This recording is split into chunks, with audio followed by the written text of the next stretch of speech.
भारत के स्वतंत्रता संग्राम की कहानी की किताब में नेताजी सुभाष चंद्र बोस का नाम स्वर्णिम अक्षरों से लिखा है।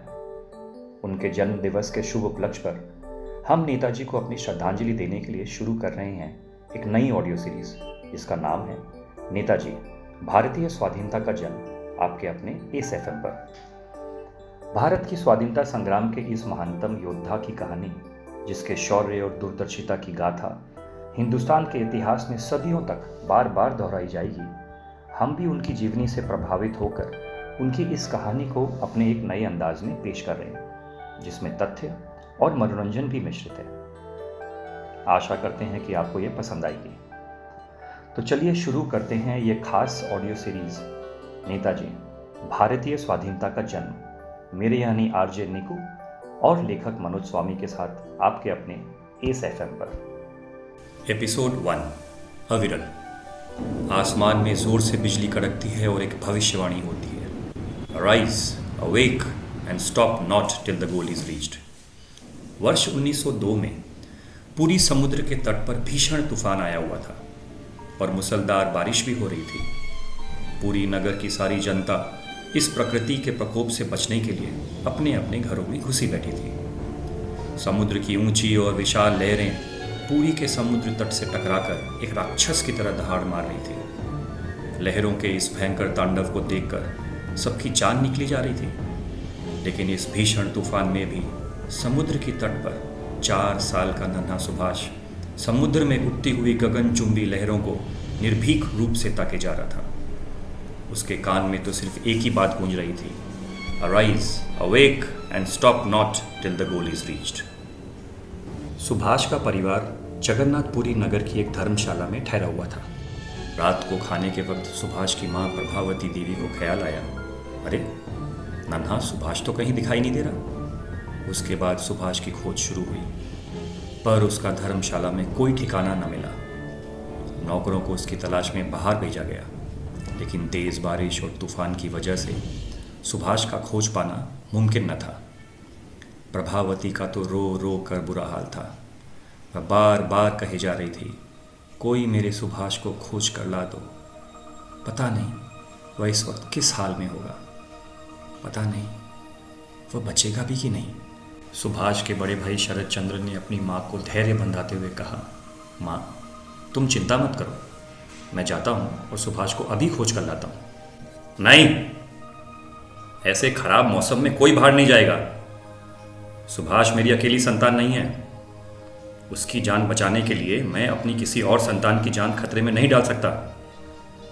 मौसम को थोड़ा संभलने दो, उसके बाद जो करना है उसका बंदोबस्त मैं पहले से ही कर चुका हूँ। सुभाष के पिता जानकीनाथ बोस ने यह कहकर शरद चंद्र को बाहर जाने से रोक दिया। सारा परिवार आंधी, तूफान और बारिश के थमने का इंतजार कर रहा था, लेकिन यह बारिश थी कि रुकने का नाम ही नहीं ले रही थी। बेचारा नन्हा सुभाष ऐसे भयंकर मौसम में किस हाल में होगा। सब के सब इसी चिंता के मारे मरे जा रहे थे।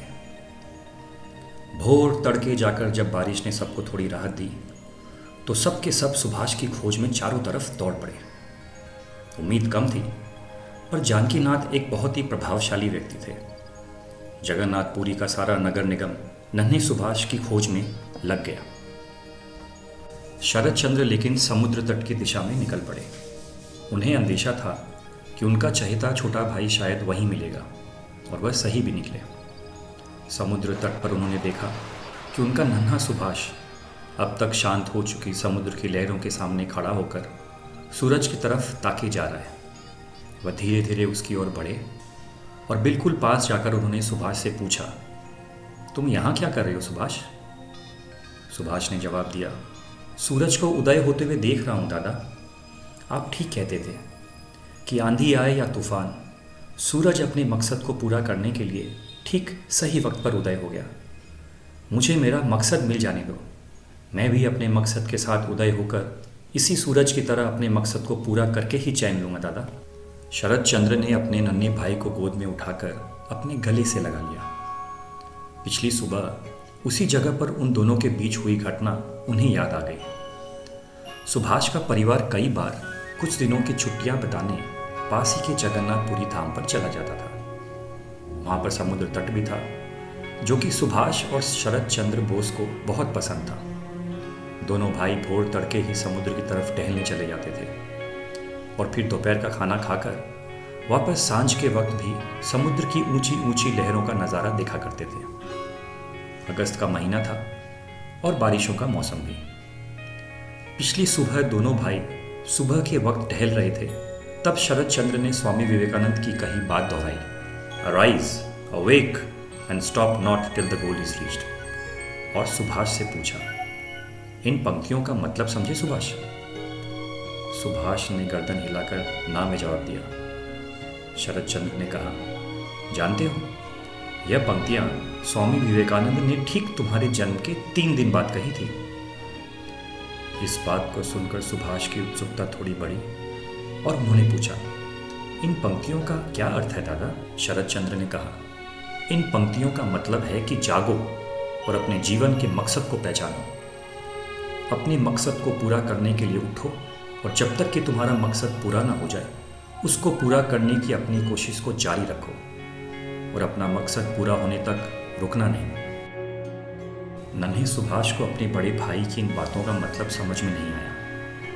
उसकी आंखों में शंका देखकर शरद चंद्र ने उसे एक उदाहरण देकर समझाया। वह देखो, सूर्य, उसका मकसद है दुनिया को रोशन करना।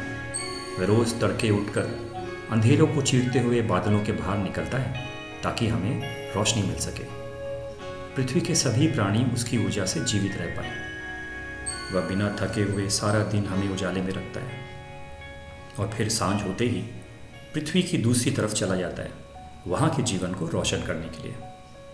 चाहे आंधी आए या तूफान, वह सूर्य हर रोज़ अपने निश्चित समय पर प्रकट होता है और अपने मकसद को पूरा कर सांझ को अस्त हो जाता है। अब समझे मेरे नन्हे सुभाष? सुभाष को अभी भी शरद चंद्र की पूरी बात समझ में नहीं आई। तब शरद चंद्र ने उसे एक बात और कही, सुभाष, तुम्हारे नाम का अर्थ है उदय। तुम्हें अब सिर्फ अपने मकसद को पहचानना है और उसको अपने साथ लेकर उदय होना है। फिर अपने मकसद को पूरा करने के लिए जी जान लगाकर कोशिश करनी है, जब तक कि तुम्हारा मकसद पूरा ना हो जाए। नन्हे सुभाष ने अपने भाई की तरफ एक अजीब तरीके से देखा, जिसका अर्थ शरद भी न समझ पाए। उनको लगा कि सुभाष अभी छोटा है और इन बातों को समझने के लिए अभी तैयार नहीं है। वह दोनों अन्य बातें करते करते अपने धर्मशाला की तरफ लौट गए। लेकिन उस दिन, उस तूफानी रात के बीत जाने के बाद शरद चंद्र को अपने भाई की जिज्ञासा और दृढ़ निश्चय के बारे में भी जानकारी हो गई। आशा करते हैं कि आपको इस खास ऑडियो सीरीज़ का पहला एपिसोड पसंद आया होगा। नेताजी के बचपन और जवानी से जुड़े महत्वपूर्ण और मनोरंजक कहानी को सुनते रहने के लिए बने रहिए इस अमेजिंग कहानी के अगले एपिसोड, जो कि जल्द ही प्रसारित किया जाएगा हमारे साथ आपके अपने एस एफ एम पर।